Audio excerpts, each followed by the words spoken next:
Pública já se expressou no que diz respeito à privatização das empresas públicas, das estatais, várias vezes no processo eleitoral. E é preciso que nós possamos deixar muito claro para a população brasileira que o que eles querem é acabar com as estatais numa lógica privatista que foi derrotada nas urnas, que fizeram um golpe apresentando faturas. E essas faturas exigem que sejam pagas. Faturas que os parlamentares devem a uma Fiesp, que vai querer diminuir o custo unitário do trabalho. Porque tem uma série de direitos sendo atacados aí, para que nós possamos defender os nossos direitos trabalhistas, para que não passe, a gente viu o ministro da Casa Civil dizendo num seminário com os empregadores de que vai aprovar a terceirização e vai aprovar o negociado sobre o legislado, quer dizer, a lei não vai valer mais, vai valer aquilo que vai ser negociado. E isso é temerário, nós precisamos nos fortalecer nessa luta para fazer a defesa dos nossos direitos, direito previdenciário, direito à saúde, à educação. Os bancos privados ganham com o endividamento das pessoas, dos governos, das empresas. Não são bancos que financiem políticas sociais, que financiam desenvolvimento econômico, nem consumo, nem pesquisa. Ao contrário, os bancos públicos são aqueles que reafirmam o direito de todos, financiam o acesso a bens, as políticas sociais em geral do governo. É preciso fortalecê-los cada vez mais, porque eles são exatamente o esteio das políticas sociais, que é a coisa mais importante que aconteceu no Brasil nos últimos anos. A Caixa 100% Pública é estratégica para o país.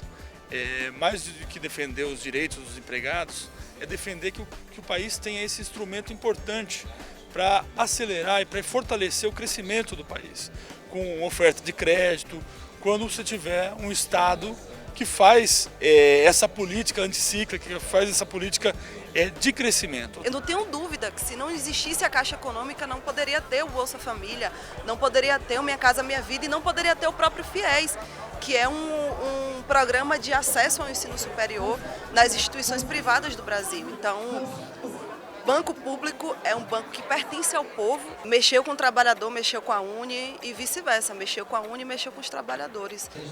Nós temos que ajudar a proteger os petroleiros contra a privatização da Petrobras e é tarefa dos bancários. Nós temos que ajudar a proteger os bancos públicos da volúpia do capital financeiro e é tarefa do Sem Terra e é tarefa dos petroleiros. Nós precisamos ajudar a preservar o patrimônio público que foi construído coletivamente e, ao mesmo tempo, fazer as nossas lutas corporativas. O Sem Terra vai continuar ocupando terra exigindo reforma agrária, mas vai ter que defender o banco público e o patrimônio público. O que está em jogo justamente é a capacidade do Estado continuar assegurando os direitos sociais trabalhistas, uma vez que ele está contingenciado a possibilidade de ampliar o gasto social. E para um país, nas condições do Brasil, o Estado é absolutamente fundamental para permitir o retorno ao crescimento econômico e a sustentação de uma expansão que permita a redistribuição de renda. Sem o Estado, sem as empresas públicas, isso não é possível.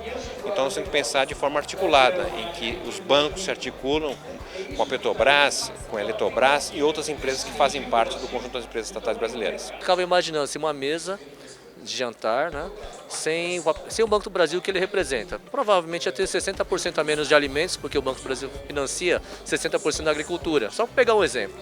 Além disso, ele tem outras coisas. Ele faz o microcrédito produtivo orientado, ele faz o Pronaf, né? Ele tem um papel público. Se nós perdemos a característica de banco público, o Banco do Brasil não se justifica enquanto uma empresa pública. E aí vai ser o caminho da quê? Da privatização. A habitação de interesse social é financiada pelo FGTS, que é patrimônio dos trabalhadores. Agora, a classe média, que precisa de residência, a classe média baixa, financia com o seu próprio recurso. Esse que é o ponto interessante. Ou seja, não deve favor nenhum aos ricaços. A desigualdade de riqueza no Brasil é extraordinária. O peso que a gente tem, nós, trabalhadores, temos para gerar fonte de financiamento e fazer esse peso econômico financeiro como peso político também. A gente não pode ser comandado por essa elite que acumula uma desigualdade social que poucos países têm.